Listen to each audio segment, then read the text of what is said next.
This video is to empower disability organizations to include people with disabilities to serve effectively on their boards of directors, advisory groups, and committees. Many of these ideas are universal and will be useful to all types of nonprofit boards of directors. Over the last decade, many disability groups have included people with disabilities.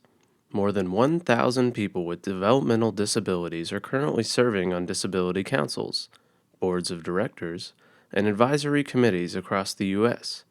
Yet, many people feel their voices are not being heard, and they are serving as tokens.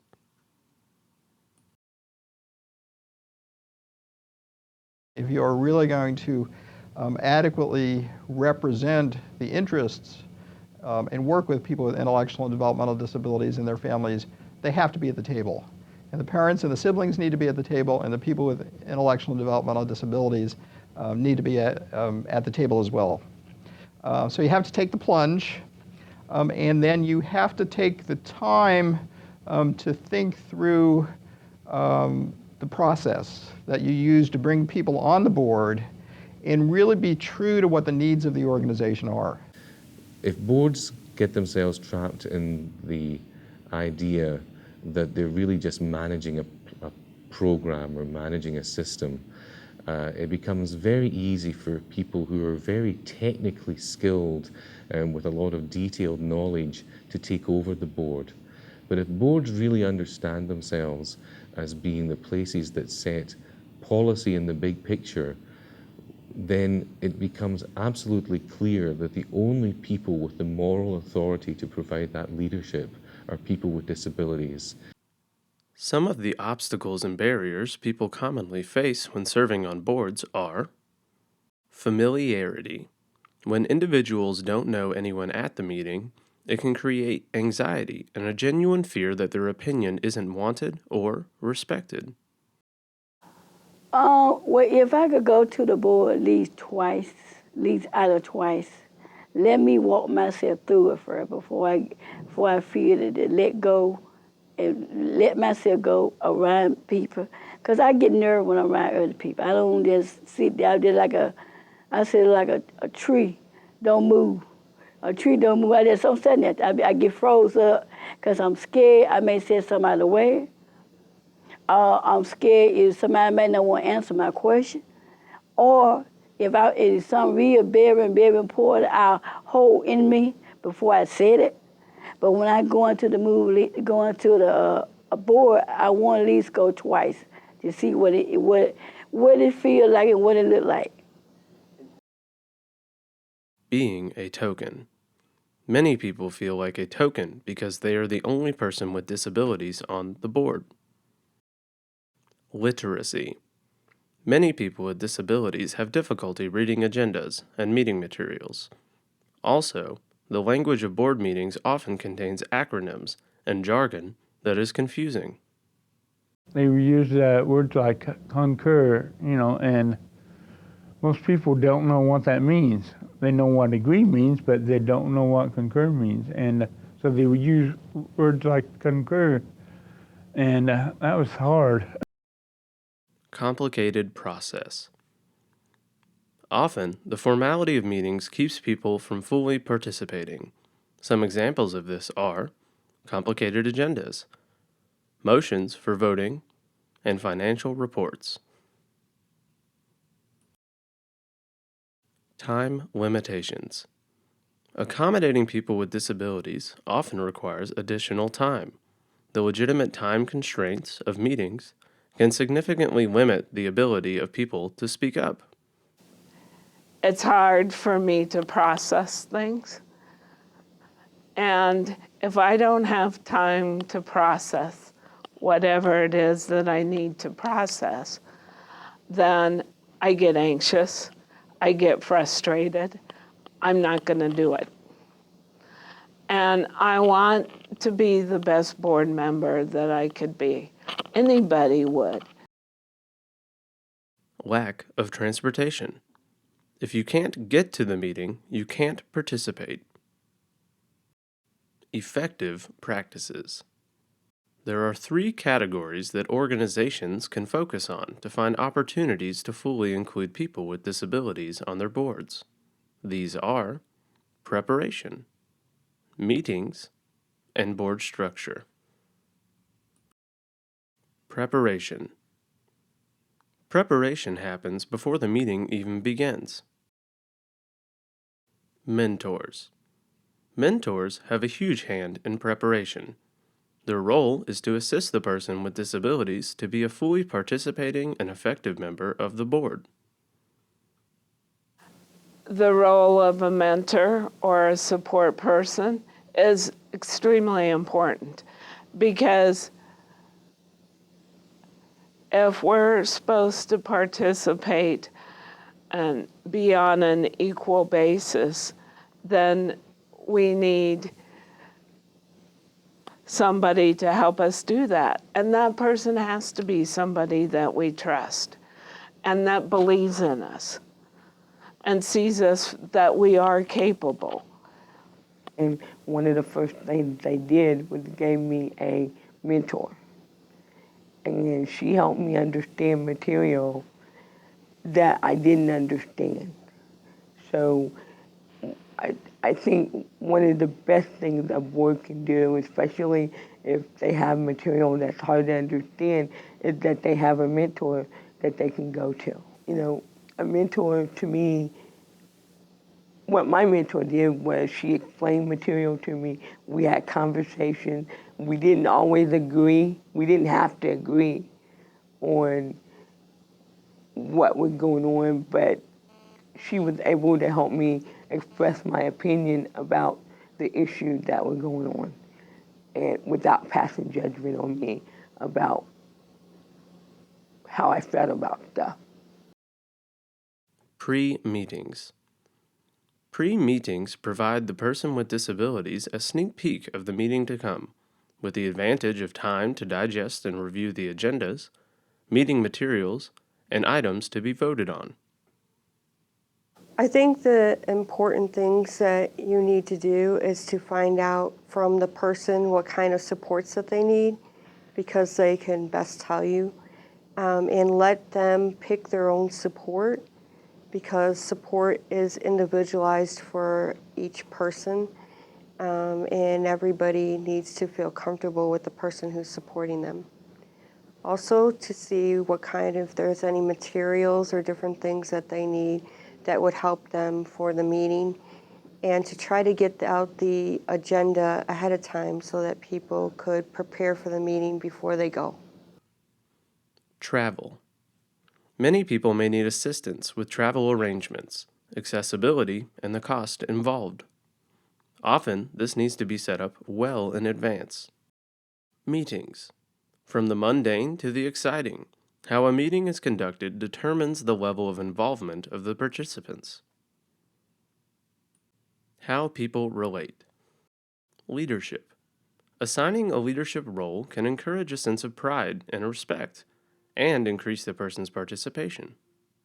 I think you really need to be included in every part of the board to be really successful, not only in just being there, sitting there, but in part of the executive committee, part of full parts of the board.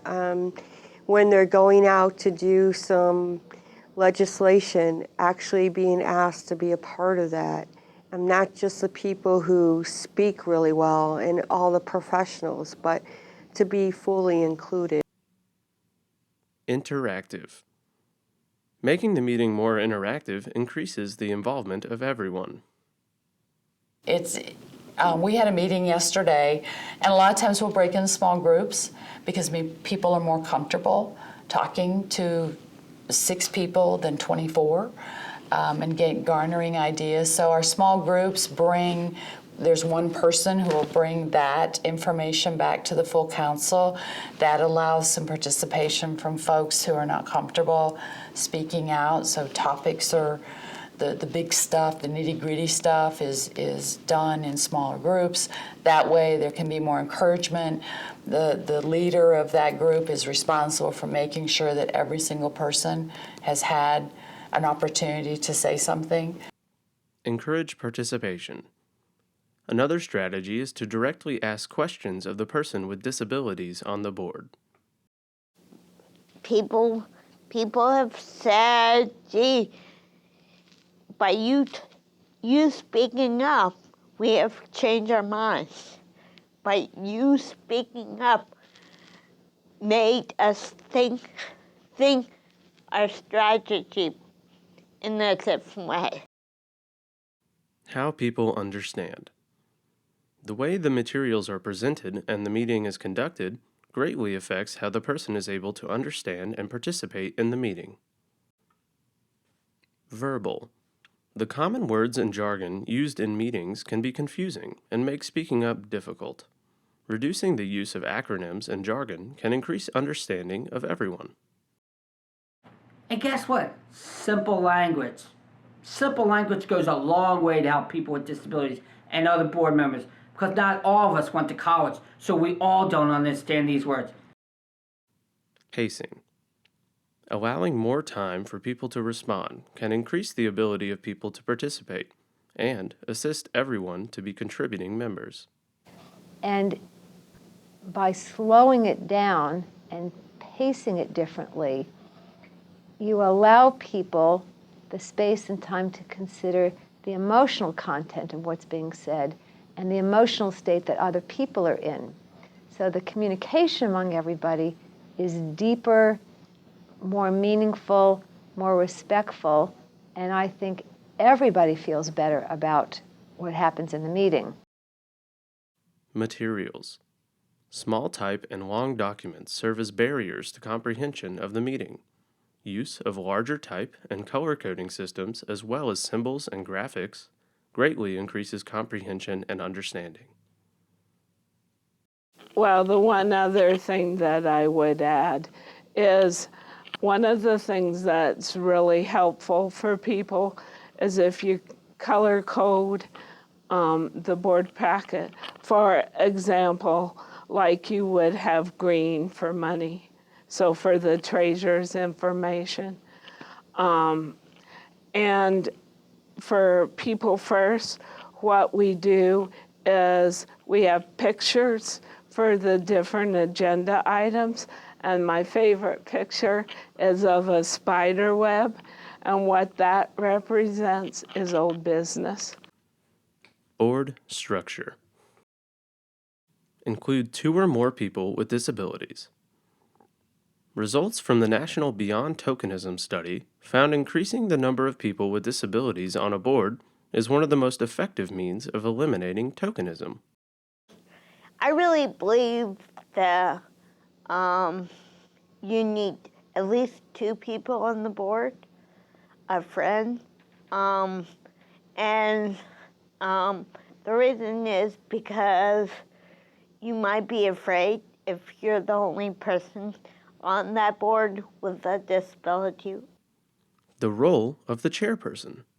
The chair, or president of the board, plays a critical role in successfully including people with disabilities.